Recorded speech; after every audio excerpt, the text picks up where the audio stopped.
പ്രിയമുള്ളവരൊരു വലിയ കാട്ടുപൂച്ച ഇവിടെ ജുമാത്തളുടെ അടുത്ത് ഇപ്പോൾ എന്നെ കണ്ടപ്പോൾ തൊട്ടടുത്തുള്ള കാട്ടിലേക്ക് മറിഞ്ഞിട്ടുണ്ട്. നല്ല വലിപ്പമുള്ള, അത്യാവശ്യം വലിപ്പമുള്ള, പെട്ടെന്ന് കണ്ടാൽ ആളുകൾ രാത്രി പേടിച്ചു പോകും.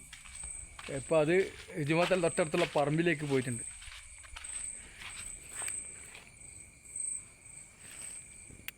മറ്റുള്ള പൂച്ചകളെ പോലെയല്ല, നല്ല സ്പീഡാണ് ആൾ. ആദ്യം അവിടെ ഒന്ന് ശങ്കിച്ച് നിന്ന്, ഇപ്പം ഞാൻ ആ പറമ്പിലേക്ക് നോക്കിയിട്ട് ആളെ കാണുന്നില്ല. നല്ല വലുപ്പമുള്ള ഒരു ഒന്നൊന്നര സാധനമായിരുന്നു.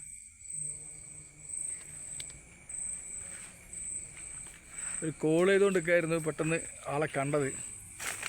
ഇപ്പം കാണുന്നില്ല. അപ്പോൾ രാത്രിയൊക്കെ ഇതുപോയി പോകുന്ന ആളുകളുണ്ടെങ്കിൽ പേടിക്കണ്ട. അത് അസാധ്യം വലുപ്പമുള്ളൊരു കാട്ടുപൂച്ച തന്നെയാണ്.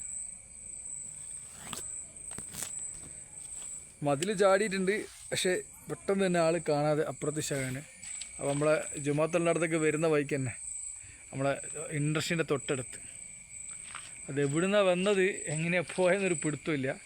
കുറച്ച് നേരം ആളെ നോക്കി നിന്ന് ആൾ പിന്നെ അങ്ങോട്ട് ചാടിപ്പോയിട്ടുണ്ട്. പരിസരത്തൊക്കെ നോക്കി, അപ്പോൾ ആളെ കാണുന്നില്ല.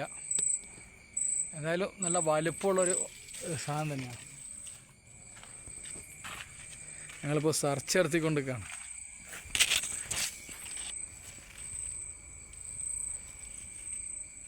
ഇങ്ങോട്ടേക്കാണ് ചാടിയത്, പക്ഷേ ചാടി ഇപ്പം നോക്കുമ്പോൾ ആളെ കാണുന്നില്ല. എടുത്തില്ല, കുറച്ചുകൂടെ വെയിറ്റ് ചെയ്ത് നോക്കട്ടെ. എന്തായാലും നല്ല വലിപ്പമുള്ളൊരു കാട്ടുപൂച്ചാണെന്നുള്ള ഉറപ്പാണ്.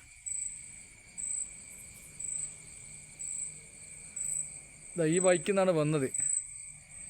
ഈ എടുക്കുന്ന വീടിൻ്റെ സൈഡിൽ കൂടെ വന്നു, കുറച്ച് നേരം റോട്ടിൽ നിന്നു, പിന്നീട് നേരെ ഇതിങ്ങോട്ട് ചാടിയിട്ടുണ്ട്. നല്ല സ്പീഡുണ്ട്. ഞാനിപ്പോൾ ടോർച്ചെല്ലാം അടിച്ച് നോക്കി.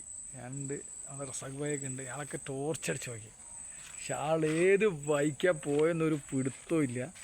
വന്നത് വഴി ഇതാണ്, പക്ഷേ ഏത് ബൈക്കാണ് ആശാൻ രക്ഷപ്പെട്ടെന്നൊരു പിടുത്തമില്ല. ചാടുന്ന കണ്ടെങ്കിൽ തൊട്ട പിറകത്തിന് നമ്മളെത്തിയിട്ടുണ്ട്. അപ്പോൾ രാത്രിയൊക്കെ പെട്ടെന്നൊരു ഇരുട്ടത്തിലും കണ്ടാൽ പേടിച്ചു. അമ്മമാർ നല്ല കാണാൻ സൈസ് സാധനം തന്നെയാണ്. എന്തായാലും നമ്മുടെ പ്രദേശത്തും അങ്ങനെ ചെറിയൊരു കാട്ടുപൂച്ച എത്തിയാണ്. ഇതിന് മുമ്പ് അപ്പുറം സ്കൂളിൻ്റെ ഭാഗത്തുണ്ടെന്നൊക്കെ പറഞ്ഞിരുന്നു. ഈ സൈഡിൽ നിന്ന് ഇവിടെ നിന്നാണ് വന്നത്. ഇവിടെ എടുക്കുന്ന വീടുണ്ട്, ഇപ്പോൾ ആ ഭാഗത്ത് നിന്ന് നിന്നാണ് വന്നത്.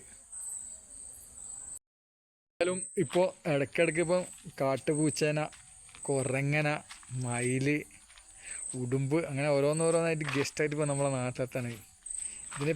ഇതിന് മുമ്പ് പല ആളുകളും കണ്ടിരിക്കുന്ന പറഞ്ഞത്. അപ്പോൾ നമ്മൾ സെർച്ച് ചെയ്തപ്പോൾ തൽക്കാലം കാട്ടുപൂച്ചനെ രക്ഷപ്പെട്ട കണ്ടിട്ടുണ്ട്. എന്തായാലും ആൾ നല്ല സ്പീഡാണ്. കുറച്ച് വെയിറ്റ് ചെയ്ത് നോക്കട്ടെ, കിട്ടുമോ നോക്കട്ടെ. ഓക്കെ.